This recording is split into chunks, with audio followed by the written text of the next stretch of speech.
I understood nobody wants to handle the trash.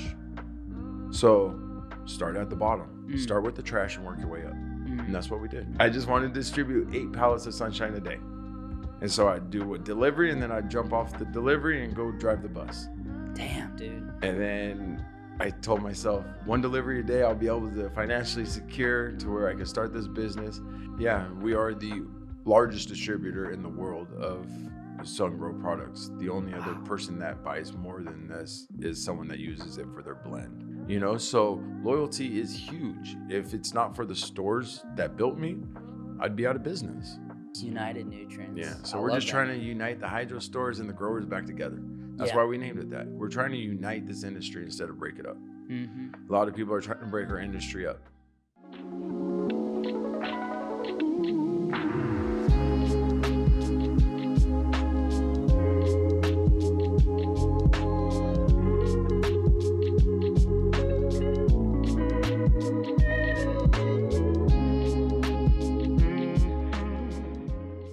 The Grow World community is home to over 23 countries of the biggest commercial cannabis growers in the game. Growers join our community to trial new solutions in their facilities, such as lighting, nutrients, media, and more. So if you own, operate, or work at a commercial cultivation facility anywhere in the world, join the movement for free at growworld.com. We have hundreds of products and services you can trial today. Take your grow to new heights and try before you buy. Here's a quick list of some of our most popular trial campaigns that made this tour possible. When I was putting together the NorCal tour, I had one company in mind, and that was Faven. Born and raised in NorCal, they started selling their under canopy 120 watt LED lights in June of 2023. But do not let that date fool you. These guys are industry vets. They've literally built this industry. They are a dream team of the top commercial growers, manufacturers, and hydro retailers in the game. And as our title sponsor, I can tell you we've been working a lot on preparing an amazing tour in NorCal, and they are so easy to work with. They let the product and quality speak for itself. And just like our team, they're humble. These are real, genuine dudes, heads down, numbers up. And if you give them the opportunity to set up a Faven under canopy lighting trial at your facility, you will not regret it. So check them out. It's the title sponsor of the Grow World NorCal Tour. It's Faven. Mr. Matthew Kabuto. When I say your name in Mexico, everyone's like, what did he just say? What's your background? Background from this industry, I started out as a hydroponic store down in Gilroy, California. Really? I did. And then I realized that sitting behind a counter is not for me. So interaction with people is what I'm best at. Right. So. And you are the founder of Terra International. Yes, I am. And what does Terra do for anyone out there who's not familiar? So Terra International started as a company with basically one product, Sunshine Black. Okay. And Mix 4. I found a void in the pricing in comparison from the agricultural market to the hydroponic market. Back then it was, I believe we were buying it for $31 a bag through Sunlight at that time. And then to the agriculture company, it was $22. So it was a $9 difference per bag, huge margin difference. So yeah, that's pretty big. I started diving into that sector and understanding that basically hydroponic and agriculture is combined, you know. And so one of the first products that we had made was called Ag Big. Okay. It was kind of like a big bud powder. And so just playing around with that, and just working with a couple of people at Crop Protection Services at that time, that was what the company was named. And they had just showed us that all the products are very much similar. It's just branding and marketing. Yeah. Is the difference. Yeah. And up until this year, really, I never knew the face and name behind Terra. You're a very private guy. Yes, we hid for a long time. For me, it's all about the hydroponic store. Um, if I get my name out there, my number out there, every single person just wants to call us. Like even on all of our BOLs for soil, our name's on there. And so we would get all the phone calls, all the customers trying to cut out the hydro stores, and we just revert them right back to the hydro store. You've So protected the store forever. yeah, because they've paid our bills. Hmm. So, you can't jump a step that's been there for you the whole time. That's how I look at life. I agree. So you've been pretty much private all along, and then up until this last year, I know I was chatting with Sergio before this. He said he started popping up at some of the Connect events out here in Sacramento. Yeah, I've always had a really good relationship with a lot of stores up here in Sacramento. And then when I came and I seen what they were doing, the community that they were building, and it had nothing with money behind it. Mm. It was all about helping grow the industry, the education side. And so for me, I seen a huge void from a lot of the customers that I was dealing with from the operations that were going on up here in Sacramento. And I seen there was a void. So I figured might as well come up, educate myself, and then pass it to some of the hydro stores down in the Bay Area and LA area to Yeah. find out further how we can take this business, Yeah. Well, I super respect that about you, and what you've built is from day one, you have protected the stores. Whereas a lot of manufacturers, but also suppliers as well, over time, as a way to almost like gain margin, right? They have cut out a couple people in the middle, but you've protected them from day one. And it sounds like you started as a store, so you probably empathized with the struggles of running a hydro store. More or less just being a respectful person. Hmm. I was only at the store for about a year at the most, so I didn't really get to see the struggles of that. And we didn't go through good times or bad times at that store. It was in Gilroy, and we got maybe one or two customers that walked in a day. It was nothing like up here in Sacramento. I came up to Sacramento and I went to a couple stores and I seen 20, 30 minivans just with their backs open and throwing soil in there. And so it was an aha moment that I was in the wrong area. Mm. And so I knew Salinas and Watsonville in due time would come on board, which they have now. And now they've also closed down too. But Sacramento is just a huge market. We were selling Sunshine Mix number 4, and this is where it was all being sold, was pretty much in Sacramento. So Yeah. I learned that and I understood that. And so instead of sitting behind the counter all day, I figured I'd come out and network with stores out here and then try to build something together. Right. And in those first 3 years of business, it was a relatively small operation at Terra. Correct. Yeah, I was actually still driving the bus for my other business for a company I Really? was working for. Yeah, So you were driving a bus in order to fund your startup. correct. Wow. What year was that? That was I was a bus driver from 2003 until 2000. No, I'm sorry, 2005 until 2015. 10 years. Yeah, got a pension and got out of there. Wow. So you're Yeah. driving the bus, and at some point, you're like, I want to start a hydro store. Yes, I had friends that were in the industry, Hmm. and so for me, it was in driving the bus. You don't make that much money, so I would imagine. living in the Bay Area, you have to have multiple incomes. And at the Hmm. time, my wife was pregnant with our children and was a stay-at-home mom, so I had to have 2 jobs. So I figured if I could drive the bus and then run a hydro store, and then come down the road and running the hydro store sitting there, I had to be there for 12 hours. So Mm. Can be dad. you couldn't be dad and you couldn't drive a bus. So I had to change the business. So I said, I don't want to sit at this hydro store. How can I do a delivery a day? So I said, you know what? I'm going to turn into a distributor. So Interesting. I just wanted to distribute 8 pallets of Sunshine a day. And so I'd do a delivery and then I'd jump off the delivery and go drive the bus. Damn, dude. And then I told myself, one delivery a day, I'll be able to financially secure to where I could start this business. Because benefits was huge. I have 4 kids. Mm. And so having 4 kids, you got to make sure and then go to the doctors. So that was a big deal for me. So it took actually a year longer than I thought. Okay. So yeah, I was doing the bus and that for about 2.5 years. Okay. Yeah.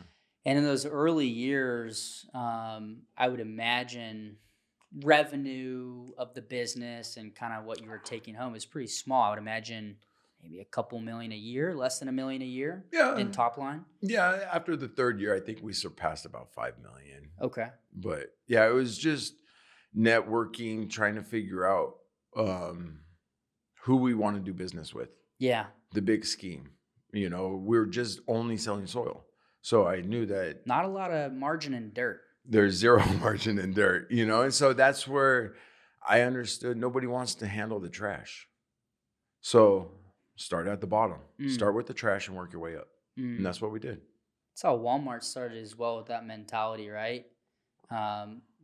Forgot the quote exactly, but I think Sam Walton said something to the effect of, the millions of dollars in the successful businesses looks like work. It's someone standing over there in overalls working, Correct. and that's where the opportunity lies. It's not all these flashy objects over here or high tech. Yeah, there's money to be made over there, but this country was built on people in overalls farming and moving dirt to those farmers. The grind, The the grind. everyday grind. And that's how all businesses have to start with one profitable business. Yeah. You have to. And so you started with Sunshine, and over time, you became one of the largest distributors in the world of this product. I have. Yeah, we are the largest distributor in the world of sun grow products. The only other Wow. person that buys more than this is someone that uses it for their blend. Yeah. But yeah, we are the number one distributor of I think I know sun who grow they are. products. That's incredible, Matt. At what point did you start to transition to other product lines? um, Within a year. Okay. Yeah, it just started out with sunshine, and then what's the next step? People use pots to fill their soil. Mm, So let's move into pots. And so it was plastic containers. And so we went into the plastic container industry, dealt with ProCal Plastics, okay. the HC company. And I believe that was our second account. And then I said, okay, so now we have soil and dirt. Now we need some nutrients for it. Mm, So I started working with some of the hydro stores up here in Sacramento. Come to find out that their price points was completely different than most people's. The volume that they were buying up here was probably 10 to 20 times the amount anywhere else in the world. whew. The The market demand up here the for it. Elk Grove rush, there was a huge rush to everybody growing inside in Elk Grove, and everybody was using peat moss.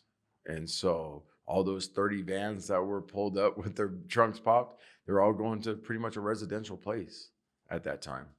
Like And trap market. trap market. And so Yeah. now it's grown into fields to where we're still using the same amount of soil pretty much, but this was all going in residential Wow. in the beginning. It's incredible. And also, there's a lot of different business models out there, but for Terra, you started with one category, one product, a couple different brands within that category, and slowly but surely you've opened up to different categories.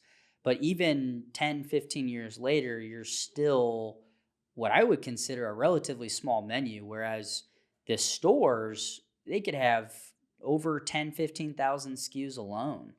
You've been able to do such a high volume with a very low mix of products, which is very impressive.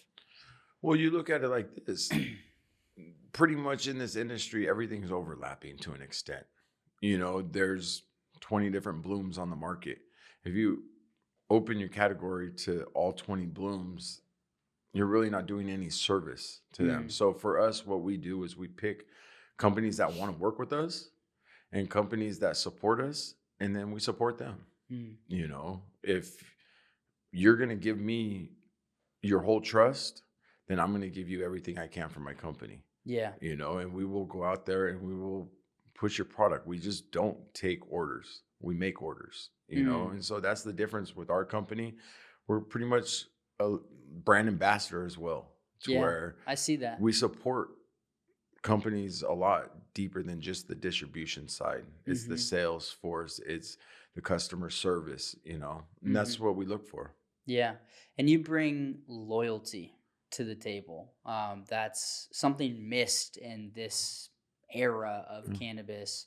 Whether it's on the grower side or on the manufacturer side, we're living in a chaotic industry right now. Oh, we are. And like, touch back on the point when I was up here in Sacramento, I was buying nutrients from the hydro stores and selling them to other hydro stores. So now, why would I want to cut out a hydro store? They help support my business. I was selling them dirt and pots, and then they would turn around and sell me nutrients. Hmm. And then I would turn around and sell it to the other hydro stores. And that's how the business got started. So loyalty is huge. If it's not for the stores that built me, I'd be out of business. Yeah. Yeah, and again, one of the things that I've seen a lot as of recently are manufacturers wanting to whether it's a point of survival or greed. Sometimes it's hard to tell, but manufacturers wanting to go direct to the consumer when the retailers have made them up to this point, and it's tough. I mean, listen, I don't blame anyone when they're trying to survive, when they're trying to feed their family or their employees' families. You have to do what you got to do. But on the other side of that coin, the hydro stores built this community around this plant. I was part of a hydro chain before this company, and I saw it. The amount of growers that would come in and get education and support, meet other growers, right? Like the hydro store is more than just a retail location, it's a home. Yeah, it's a educational center now. Yeah. Back in the day, it was the network center, Mm, but now it needs to turn into the educational center where yeah. you can come in there and you can have an issue with your crop and find out what's going wrong, what's going right. And so that's what we need our hydro stores, the Yeah. people at the desk to actually go back to the education. Get And back in the farm. yeah, go to the connect community, Hmm. understand, elevate your competence of growing, Yeah. because that's your job, is to teach people how to grow. And it's not just marijuana. You can grow anything at a hydro store, and that's what a lot of people are down on. It's like, guys, we can cultivate anything with what we have at our hydroponic store. Yeah. Don't shoot yourself short. Yeah, you really can. One of the things that I love a lot about the indoor sun hydro model and what Kevin built is it's more than just a product at a price point, right? As a retail store, he provides a level of support where you can call in and say, hey, all my plants over here look like this, like what's going on? And they have a team to be able to go out and support that around a menu of solutions that you're helping to provide. We need more of that. It's called customer service, and that's what the retail sector is, and that's what it needs to be. But at the same time, with all these manufacturers and distributors cutting them out, their margins are extremely thin to be doing this. To have a team of cultivators to run out and help advise you, it's very difficult to ask a hydro store to do that right now. There's very far and few that still do, but it's probably because those are the ones that have stayed on top of the education, Yeah. you know? And there's also something to say, Matt, about, I've been hearing this a lot out here in Sacramento, the quote unquote bro science versus like, hey, this is how we've always done it. Kind of, it's almost like tribal knowledge, right? This is how we've always done it. You should continue to do it like this. And then juxtapose that with, hey, this is actually how plants should be grown. This is how they eat. This is what they need. And I have seen firsthand there are some people that don't want the growers to break past that glass ceiling. Yeah, it's the education part when it comes to knowing how far you can take the plant. Yeah. And there's a lot of people that when it was growing back in the day, they didn't want to give you the recipe, Mm. because if you had the recipe, then you can make what they have. Now there's SOPs everywhere. Yep. And so we're not selling secrets anymore, guys. We're selling convenience. Yeah. Teach them how to grow. everyone's environment's different. It's going to come out different. We want to elevate everyone's quality anyways. So if the guys that aren't growing good quality, they're probably not going to be around anyways, you know? Mm-hmm. So for us, if you can't see getting over the nutrients, if your brain's stuck on some type of brand and you can't get past that, then you're probably not going to get past the part of being able to make it in this industry either.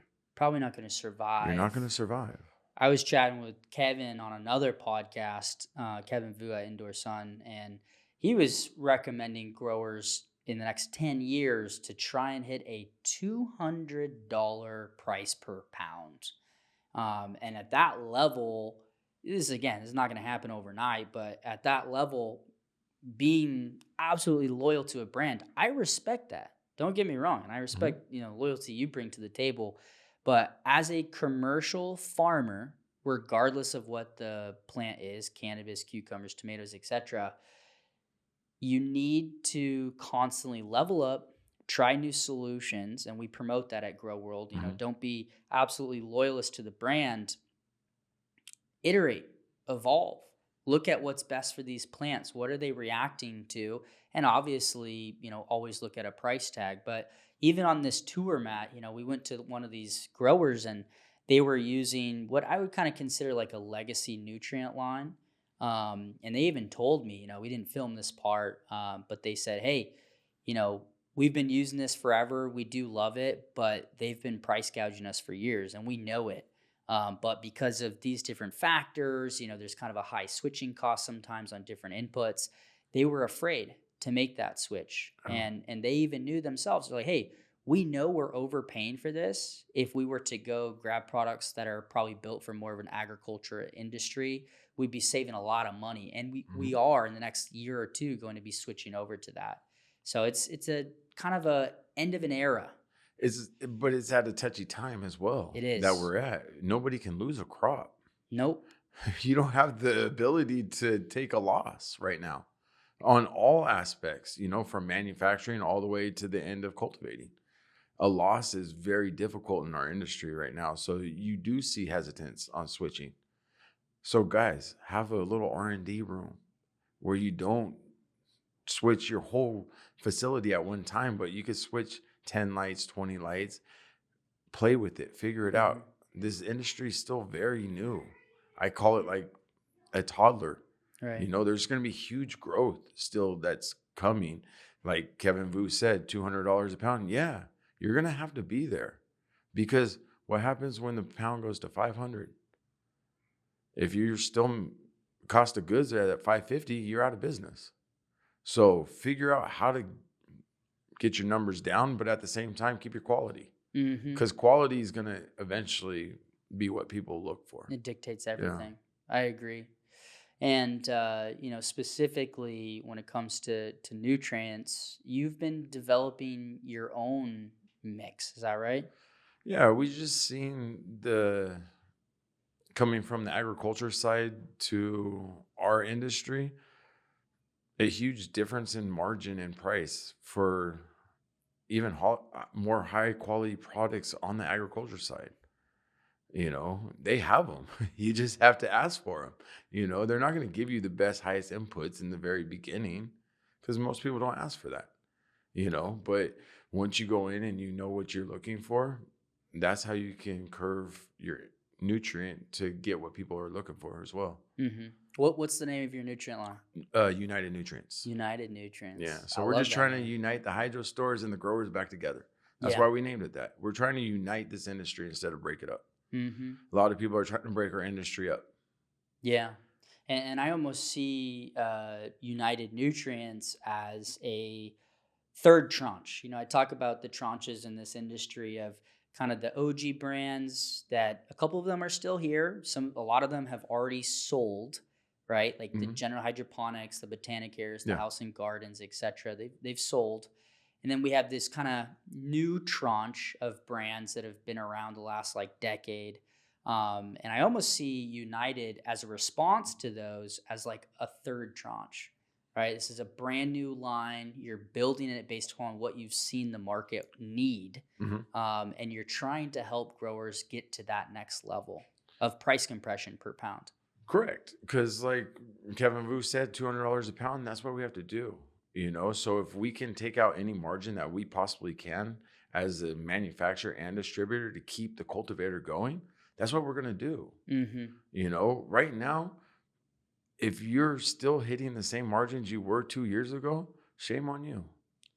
I understand some companies have to operate that way, but if you look at the cultivators, nobody's still making the same money they were 2 No, years ago. absolutely not. So it's knowing your customers and feeling your customers' pain and living it with them. Yeah. Being a part of the community. That's what we are. We're not just a distributor that cares about making money. We're a distributor that cares about the cultivator staying alive. Because Yeah. if the cultivator stays alive, then the hydro store can still have money to feed their families, and so can we. Yeah. We are what we eat, and that lends itself to our plants as well. Check out United Nutrients, the nutrient company that partners with blenders that have been in the industry for 40 plus years. Hygrozyme is a family and community-owned company in its 50th year of business. They were born out of necessity, originally starting in the medical industry, and they have brought that same scientific approach to cannabis. And speaking of the cultivator, you have actually taken part of what I would call almost like an R&D grow operation powerhouse with Kevin and Sergio and Kevin Crouch as well, and the whole team over there. What does that look like? That's our playground. We want to have fun with that. We want to try and invent anything we possibly can because, like Kevin Vu said, $200 a pound, that's where we're going to try it. We're going to pull out all the stops. We're going to have a double stack competing versus a single stack, throwing out side lights, under light, doing everything we possibly can because we understand that it's our job to help educate. So we're not doing it to grow marijuana. We're doing it to figure out how to continue to stay relevant. Push this plant forward. Correct. We have to stay relevant. Yeah. And the technology, it's a rapid feedback loop. I just visited Powerhouse for the first time with Serge while I've been up here. And literally within the first 10 minutes of being there, something happened in the garden.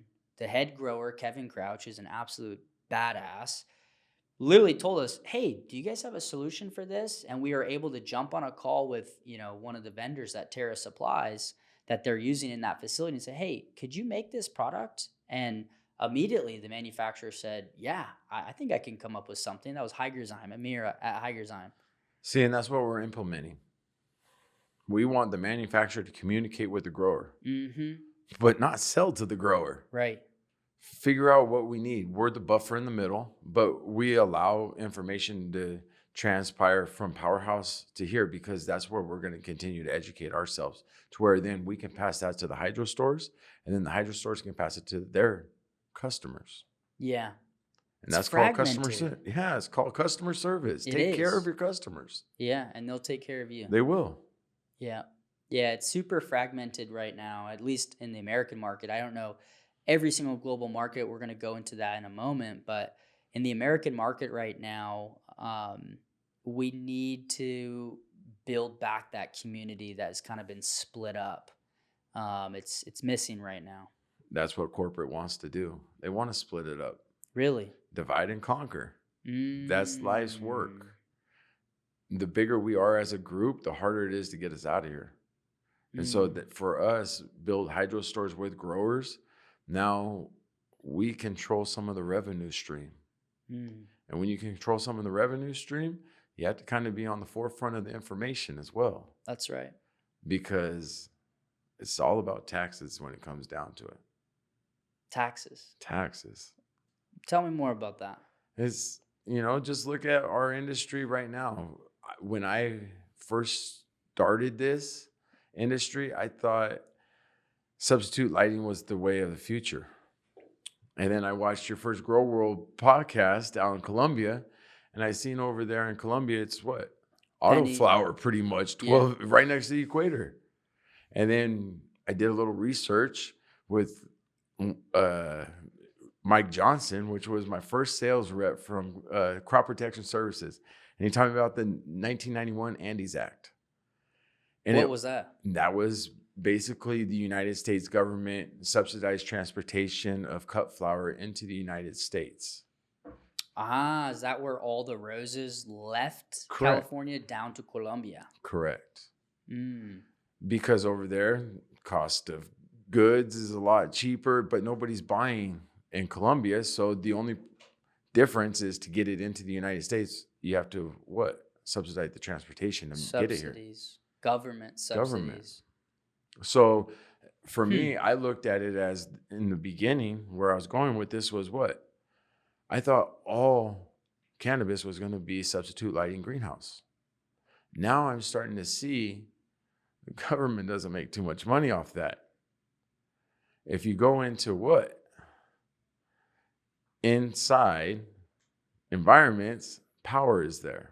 Electricity, rental income, water. You can control more things. When you can control more things, you can extract your taxes from that.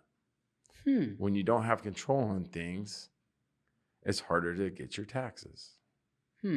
That's why I first started selling Sunshine, and I've seen in the last 3 years it's going away because a lot of people that use peat moss grow outdoors. Peat moss is a dying breed right now because I believe they will shut down our outdoor growing in due time. The U.S. government will shut down the American outdoor cannabis market. And hemp? I don't believe hemp. I think hemp will still be outdoor. Okay. But if you look at, you have more control.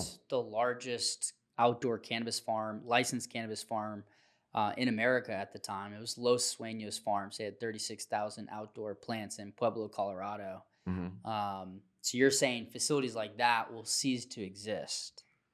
Outside of the United States. Or inside the United States? Outside. Because I went to one after I seen your podcast or your the Columbia tour, the first film, and I went to one of the largest ones in California. I'll just say that, I don't want to tell the name. And I walked the facility, and they had 400 employees plus another 300 contracted employees, and I seen an HR nightmare. I walked the facility for 10 minutes, and I could have tripped and fallen about 10 times. These are things that people don't understand. This will get you out of business in the long run. Right now, we're still paying taxes for everyone, so it's okay. But when big corporate comes in, this is the next step of how to get you out of here. ADA laws, all the things that you can't adapt quick enough to, and you go out of business. Correct. So that's fascinating. What does the future of American big cannabis, like big tobacco, what does big cannabis look like? Like grown? Genetics. Okay. Indoor facilities, I believe. I think we're going to be the educational side. I think all that mass quantity will be grown outside of the United States. We will be the founding father of innovation is what we're doing. We're going to always be the next step of new. Yeah. We are the American cannabis market is the strongest cannabis market in the world. And when it comes to the grower as well, right? Correct. Those two things are the same. So, Matt, you're saying that the future of American cannabis will be indoor primarily. Like the greenhouses and the outdoor will be grown somewhere else around the world where it's more favorable, like a Colombia. Correct. And right now, they can grow it for a lot cheaper. The only difference is what? Quality and genetics, getting it here. Transportation. Yeah. But history repeats itself, guys. So if you look at the bigger picture, if they did it with cut flowers, they could do it with marijuana. What did you say? I believe it was a couple pennies per pound? Per gram. Per gram that they make out in Colombia. Yeah, cost of goods sold, yep. Are we near that? Nowhere near. No. At 200, we're nowhere near that. We're nowhere near it. Yeah. So and that context for the audience, that was the FolioMed episode, the first one we aired from the Columbia tour. And that farm was a mixture of hoop house and outdoor. There are other facilities we filmed in Colombia that are much more expensive per gram.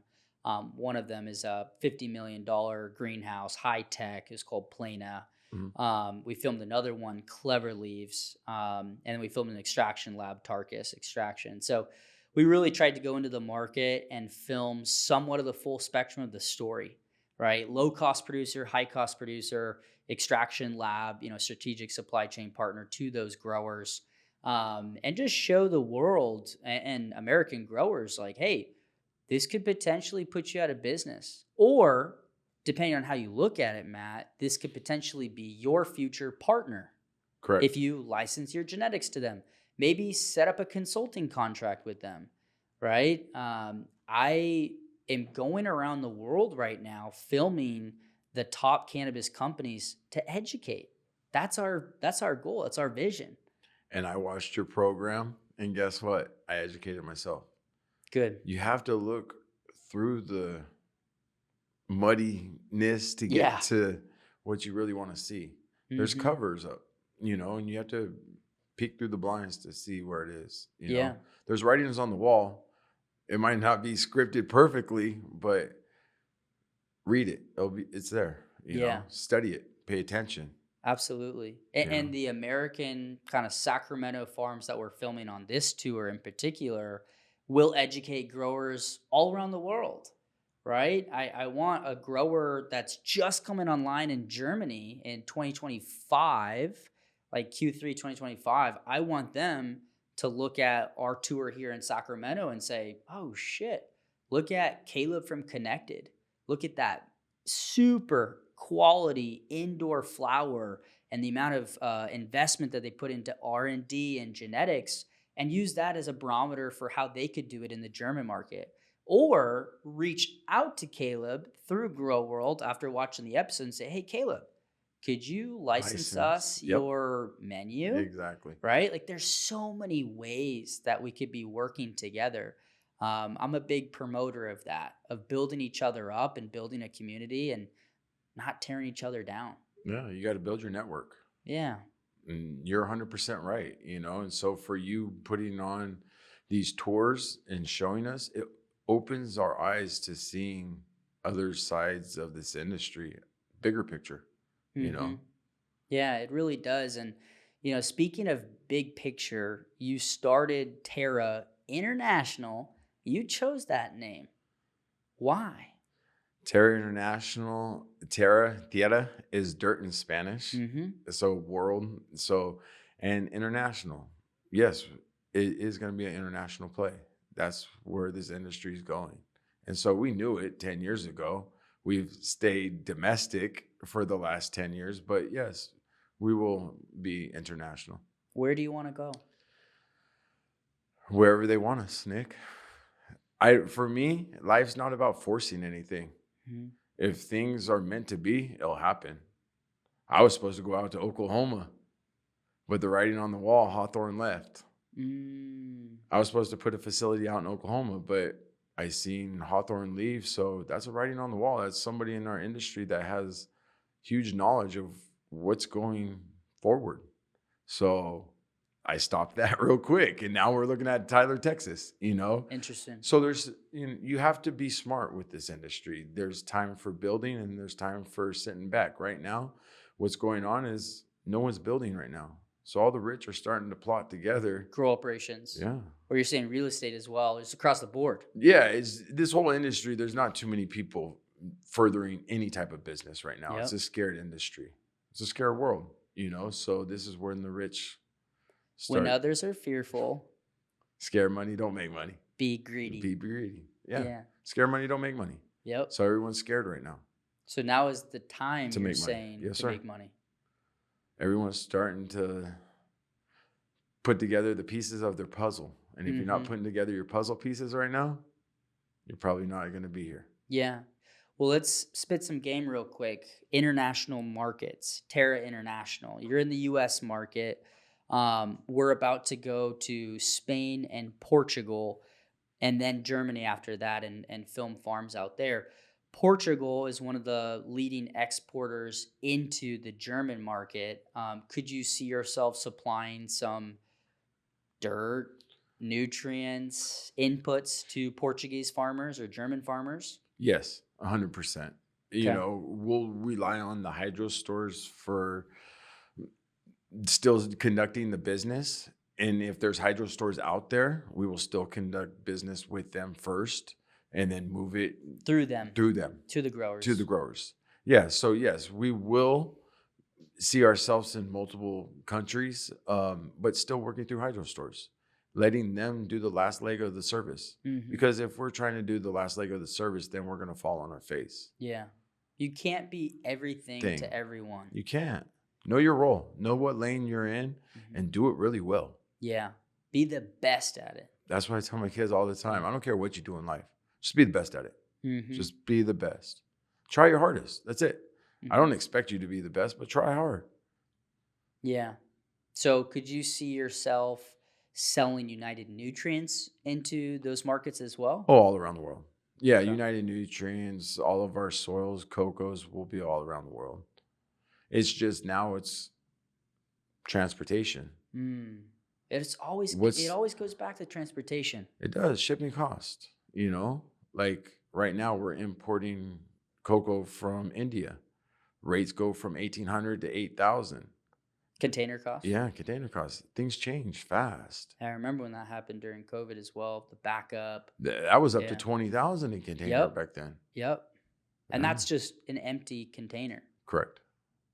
plus inventory. I mean, Yeah. yeah, it's crazy how much that can sway. And honestly, you're paying more for shipping than you are for the cocoa in the container at 20,000. Wow. So it's just the transportation alone. So there's things that you always have to understand where the industry is going, what country's coming on board, and work with those people inside the country because it might not be the smartest to ship sun grow products if they already have peat moss down there. But now if they don't have peat moss down there, then hey, Hmm. maybe it does make sense at that time to ship. You know, so it's Yeah. all everything's a juggling act. You have to right now. I'm trying to put Kaya Coco into Vietnam. Why? Because Vietnam. Vietnam and in Thailand, both places. Vietnam's starting to grow. Really? It is Let's go. quietly, and Okay. so Vietnam's coming online. yeah, not online, just hitting growth Yeah. Yeah. going on. But there's also cocoa all around the world over there. Mm. So now we're lucky that we do import from India. So now from India, we just ship it to Thailand or to Vietnam. Yeah. That's not as far as It's shipping not it as far here. here. Yeah. That So makes sense. so cost of goods for other countries might be cheaper on some things, but more expensive on other things. So that's why with working with all the stores and the community. So like in Colombia, there's going to be a couple hydro stores out there. Hmm. They're going to have probably more knowledge than we will. Of what Colombian growers are using. Correct. Yeah. Yeah, the education is ear to the ground, right? Yeah. Like we went to a couple of those hydro stores and they're almost like showrooms. You know, they had like little fake plants here and there, and it didn't seem industrial. At least the stores that we went to, they're really cool, but they're more for like a home grower kind of vibe. Like they Mhm. had tents and little bottles of nutrients, stuff like that. They didn't have a whole lot of industrial products. I think I mean, just going back to the Colombian market, it's perplexing to me, Matt, that they grow as much weed as they do purely for export, right? Correct. And I don't know, like again, I'm not judging them, but it's perplexing to me where there's the exact opposite. I just saw a country they put on their ballot to be an import only market. They don't want to grow. They don't want to allow home grow. They don't want any exportation whatsoever. They just want to import weed. That's smart. Well, every country is Different, different. yeah. Yeah. It's also kind of crazy that a lot of these decisions are made by people in a room similar to this, like, you know, small amount of people around a table making decisions for millions of constituents. Yeah, It's crazy. it is. You know, We're talking about medicine here. it's medicine. Yeah, It's but like they're dictating if this medicine can be grown, can it be sold, can it be consumed. It's wild. and we're just asking our cultivators to keep educating themselves. They're the doctors. They You are. want your doctor to stop educating themselves? No. You see what I'm saying? That's all Yeah. we're asking for. Cultivators, continue to educate yourself. Hydro storage, continue to educate yourself. We're toddlers. Mm-hmm. There's still huge room for growth. Yeah. Don't set yourself cut yourself short. Yeah. Cut that. No. Note to editor. Keep that there. One of the things I heard you say recently on the James Loud podcast, it really stuck with me, and I'm still thinking through it, but I want you to educate me on this hot take. In your opinion, Matt, talk to me about rock wool versus cocoa. Oh, that was a hot take for it me. was a hot take. Yeah. For me, I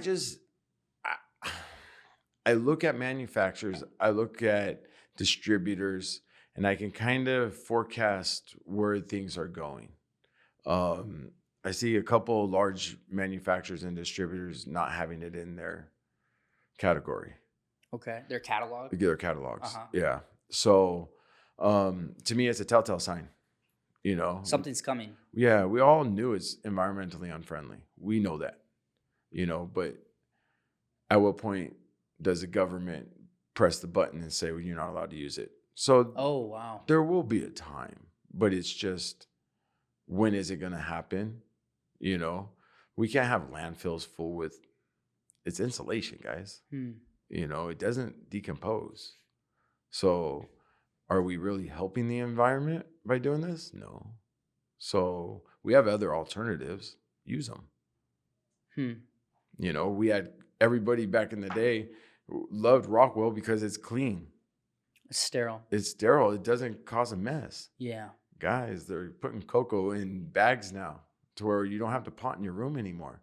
A compressed block of cocoa does the same thing as what you're doing with the Rockwell. The only difference now is what? I will say one of the biggest complaints I've heard, because I've been filming farms for about 8 years now, one of the biggest complaints I've heard in the past in an indoor environment was cocoa is dirty. Correct. Because they were in a 50-liter bag and you put it out and then you had to pot. Those days are gone. They now have a plastic bag. They're like pre-potted. Pre-potted. So all you do is put water and go. Or they even have loose fill bags too. But for me, once again, I'm a sourcer. So I care about what? Cost of goods. And so shipping shipping a 2-gallon bag that's already fluffed up for you. Yes, it's really easy and nice, but in the long run, guess what, guys? You have to think about the manufacturer. He can get 3 times the amount of cocoa in a compressed container than he can with a fluffed container. Wow. You're exactly right. Yeah, I didn't even think about that. So you have to think, if you want to stay in business, you have to what? We go back to Kevin Vu, $200 a pound, cut your costs. You're massive importer, and I'm sure you have seen it all, and sourcer. What is a commercial grower buying, let's just say, a generic rockwool versus a generic cocoa? What's the price differential? Not much at all. They're almost the same price? I think it's almost comparison. Yeah. Okay. Yeah, it's right there on par with each other. I think Rockwell might be even a little more expensive, depending on if you're going to go with the compressed or if you're going to go with the loose fill. But if you're going with compressed, it's cheaper than your Rockwell. The compressed cocoa might be cheaper than Rockwell. And you look at Rockwell, it's bulky. On one pallet of 2-gallon pots, we get 1,792 pieces. 1,792 pieces. If you want 1,792 pieces of Grodan or any type of Rockwell out there, it's almost a container full. It's a lot of pallets right there, guys. So for us, storing things is going to be another thing that these large cultivators don't have that much room for. Yeah. So everything is starting to play together with... It's a life cycle, man. The smartest thing to buy. It's also you have to look at the whole picture. Yeah. Not just what suits you. What's best. Okay, I'm going to use this Rockwell because it's easy. That means you're the doctor that's not getting better. You're not educating yourself. You're not continuing. Right now for us, we're looking past cocoa. Wow, you're already thinking what's the What's next. next? Yeah. Well, I'll say this right now. In the defense of Rockwool, I have seen, and again, this is like in the Canna Cribs days, almost every indoor facility we filmed. I mean, would have to go back and like watch every episode. It somewhat is a blur. But a lot of them, this was, keep in mind, 2016, 17 through 2021, more or less. Okay. It was like 5, 6 years. Everyone was using Rockwool, right? And now I'm almost seeing, just filming this tour in Sacramento, I'm seeing a lot of combo, like a Rockwool plug in a cocoa compressed or compressed cocoa bag. I'm literally seeing the transition right in front of my face, right? Where it's like pure Rockwool, Rockwool cocoa, and I haven't seen the pure cocoa trend yet, but I'm not saying it's non-existent.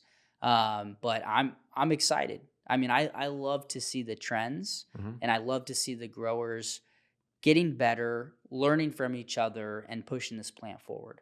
Come back in 6 months. 6 months, That little Rockwell thing that you seen on top, it's going away. really? We're gonna go cocoa. Cocoa on cocoa. Yeah, Damn. we'll start it in the cocoa. You heard it here first. Cocoa Did on cocoa. 4x4x2.5 cocoa Huh. onto a 6 inch. I've never cocoa seen bag. that. At least Because in it's this not tour. made yet. That's we Mm. just had it made. That's what one of the things that came out at Powerhouse. Wow. He said, "Why can't we just have cocoa on here?" Because I saw that. I saw they had Correct. Rockwool Rockwell. in cocoa Yeah. at Powerhouse, but you're saying what they are asking for is already being manufactured. It's Wow. it's in trial right now. Is that through Kaya? That is through Kaya Cocoa, yeah. And Nice. we're having a relationship with the manufacturers that we have, phone call away from getting anything changed. I saw that with Hygrozyme, with Yeah. Amir. It happened with Sergio went in called Harish. The 6 inch cubes, the stakes were a little too, or the place where you put the stakes were a little too wide. Harish is with Kaya. With Kaya, yeah. And so Sergio said, "Hey, I need those skinnier and deeper to where it will help fluff up the cocoa bag without fluffing it ourselves with our hands." With one day, the change was made. And so the education and the respect that our manufacturers understand what Powerhouse is, with educated growers that want to continue to get better. Like They're a the doctor, doctors yeah. that That's such a good way to put it. it is. They're plant doctors. They're plant doctors. And their plants heal patients.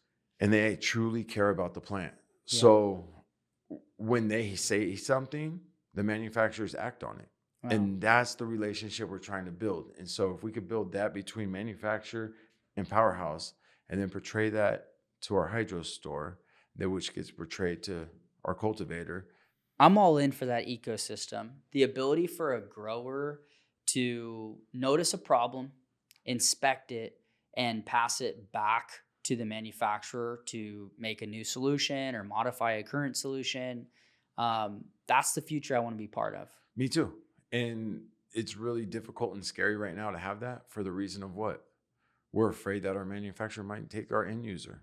They had things back in the day where they would give special discounts, the distributors, if you did what?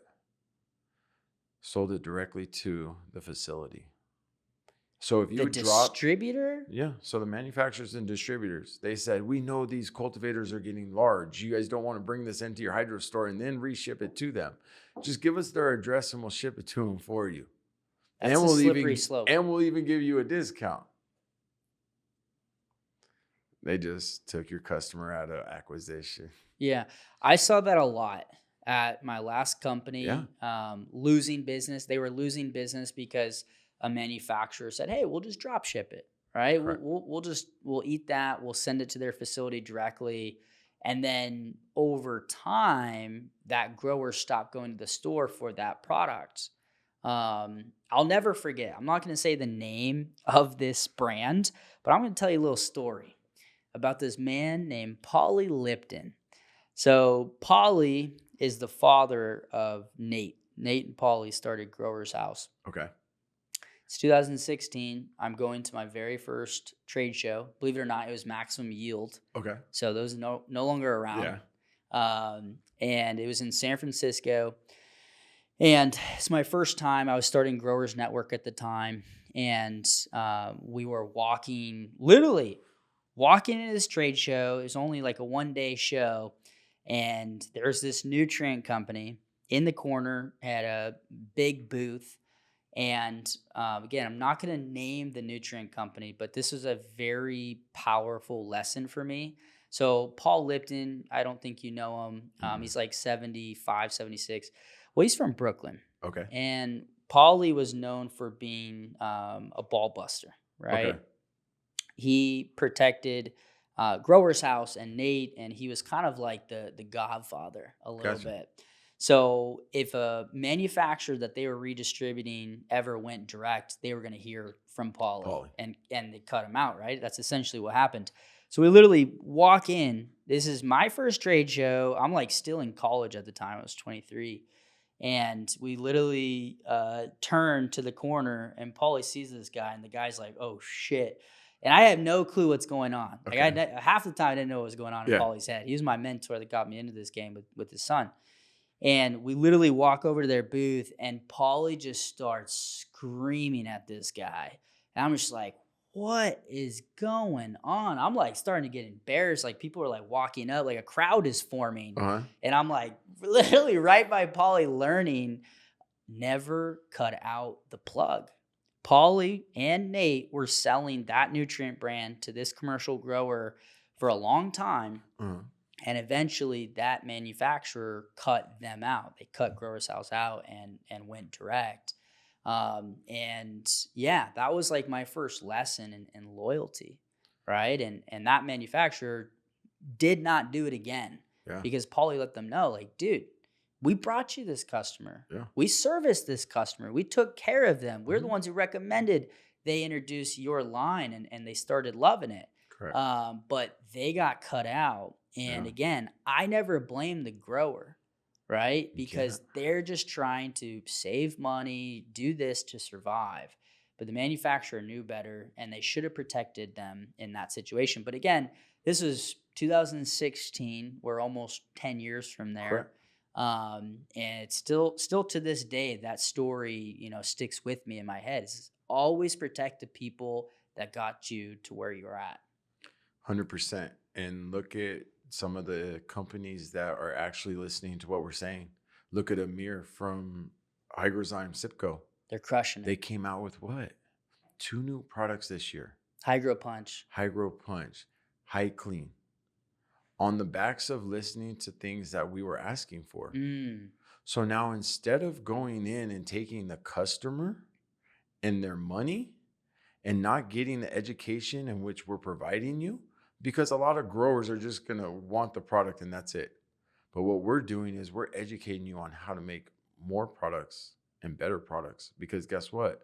We don't want our manufacturers to be doctors not working either and getting better. Because we can't get to $200 a pound unless they're working for us too. right? We're not there yet. So it takes what? Invention from them and R&D from us. Right. Those are the two things that need to coexist. And that's what we're doing with Powerhouse and our manufacturers that we trust. For me, anybody can call my manufacturer because I built the relationship with them for the reason of what? You're not going to cut me out. If you cut me out, we will change your product and we will never service your product again. We had to do that with a couple nutrients. We were behind a lot of people. Guys. we were behind a lot of people. Yeah. And we promoted a lot of companies. And we found out that I guess we weren't doing a good enough job. But you'll see in the next couple of years where it's going to change back. It's going to be the manufacturers that are actually changing and getting better, innovating will stay around. The ones that don't come out with new products, you're going to go by the wayside. We understand legacy brands. Those are great. But now there's additives that could be added to it. Yeah. There's different things there's nutrients that could be doing other things in your environment. We don't know yet. Continue innovating for Yeah. us. Instead of cutting the middlemen out, use them as a buffer to figure out what to do to get Yeah. better. Teamwork. Yeah. We're like you said in the very beginning, know your lane, know your role, know your part, and play it. Correct. If I would have just, let's throw out a scenario. Say I go and I start selling to end users, right? Guess what? I would have probably cut out a Kevin Vu, right? Because I know some of his growers. I go cut out a Kevin Vu. Guess what happens? I lose that relationship with somebody that's really important. Now he's the person that introduced me to who? Kevin Crouch. Kevin Crouch is our head cultivator, which he's phenomenal at his craft. He's a damn he really artist. is. You give him a base to start with and let him do his artistry after. Yeah. The guy's phenomenal. But right there, I would have never had that interaction with Kevin Crouch if I would have ruined the relationship. So if you don't ruin the relationship, guess what? The hydro stores will open up and show me the growers to where I can put what? The manufacturers in contact with the really qualified licensed growers to where The feedback change loop. can happen. Yeah. No, I love it, man. Again, Grow World is, and me personally, is fully behind this ecosystem. And let's not forget Surge as well. Sergio Picasso has done an incredible part in bringing us all together and respecting the plug, bro. He connected you and I. He connected Kevin Vu and I. And a lot of this NorCal tour, all three of you made this possible. So huge kudos and respect where respect is due. Sergio is an incredible grower himself, breeder, and he is at the forefront of connecting us in Connect. Correct. Right? And how cool is that? I talked about max or maximum yield before. That to me was my very first trade show. And for many years, like that was the industry show that a lot of people would show up at, right? You had your high time cups, you had your maximum yield shows. Obviously, we have MJ Biz Daily and Canicons and a lot of different shows these days. But what has happened in this big business of cannabis is these trade shows are ballooning to tens of thousands of people, right? What Sergio has done effectively is brought back that small group. Yep. Right? Brought back that couple hundred, maybe 500. I saw one of his events get over 750 one time. The right people in the right room. You have the growers, you have the vendors, you have the suppliers right there. And what are they doing, Matt? They're sitting in a crowd, drinking something delicious, maybe consuming. They're eating something delicious. They're talking to each other, and they're listening to a panel. And that panel is made up of growers and vendors. Correct. Explaining how things work, pushing each other. Yep. And Sergio, one of my favorite things about Serge is he connects people with different points of views and then allows them to respectfully debate each other. Right? Like what he did with Salt Wars, I flew in and helped moderate that one, or Light Wars recently, or the Reheat kind of panel. He brings people in that fundamentally they don't agree with each other, and that's okay. We need to get away from the tearing each other down in the Instagram comments and build each other up. Like, yo, we had 5 nutrients on that panel, the Salt Wars in LA, and all 5 of those growers were able to see eye to eye and, hey, okay, Chad over here, you're Chad at Maven Genetics, you're growing this way. And, this dude over here, you're growing with a different brand, but we all want to grow this plant. And for the formulators or the manufacturers of lights, whoever's in this example here, we can set aside our differences, respectfully debate one another, and help the growers out there make their own choice. We need more of that. And thanks to Serge for doing that. Yeah, and that changes and creates innovation right there. When you put the people together, yes, it forces you to debate. And guess what? If you think you're always right, you're probably always wrong. You know what I mean? And so if you're always right, then guess what? Move on. Go somewhere else. But that's where you're going to have the innovation come from. Yeah. It's from debating. Echo chambers are hurting our forward progress of this plant. Yes. And the echo chamber could be in person. You could have a whole little 50-person party over here that's all rocking the same product or this. And if they start to drink the Kool-Aid too much, they're going to fall behind. Mm-hmm. And once that kind of glitz and glamour wears off of that fancy marketing or this or that, they're like, oh, fuck, we just got played. And over here, right, where again, where Connect really does well is bringing in people that, might compete with each other in Instagram comments, but they can come together and just learn as one. So I love it, man. I mean, I know Serge went to Spanibus. He went to Mary Jane. Those are two of the largest trade shows in the world. Yeah. And we're all coming together for MJ Biz in December of this year, which is only a couple months away. It's going to be a party. It's going to be an absolute party, man. We have what I would say one of the biggest booths, thanks to you guys, at this show. We're promoting our top brands. We have Sergio running Connect panels. I'm going to be running some Grow World ambassadors or having some podcasts at our booth. So for all of our commercial growers out there, they're going to be able to walk into our booth and learn and go through and meet with people that, again, might have competing solutions, but we're all in it for the same reason. Correct. And that's something I want to be part of. In competing solutions, it's fine. For us, what we're trying to build is a good, better, best model. Not That's right. one solution works for everyone. Like, perfect example, I brought a crew of people from San Francisco up to Powerhouse to show them how we're growing, just to give them a little insight. And they all freaked out. They're like, what are you doing? You guys are flowering and you have ideal airs in there and they're putting humidity out, moisture. What's going on here? And I turned to Sergio because he was there that day. I'm like, Sergio, is everything okay with this? Because I'm not Mr. Grow It no more. That's his lane. That's his lane. I know my lane. Tell me what you need. I'll go get it for you. That's right. You're the sourcer. Correct. So now I'm sitting there and the guys from San Francisco want to pull these off. They're like, you're going to mess up your flower.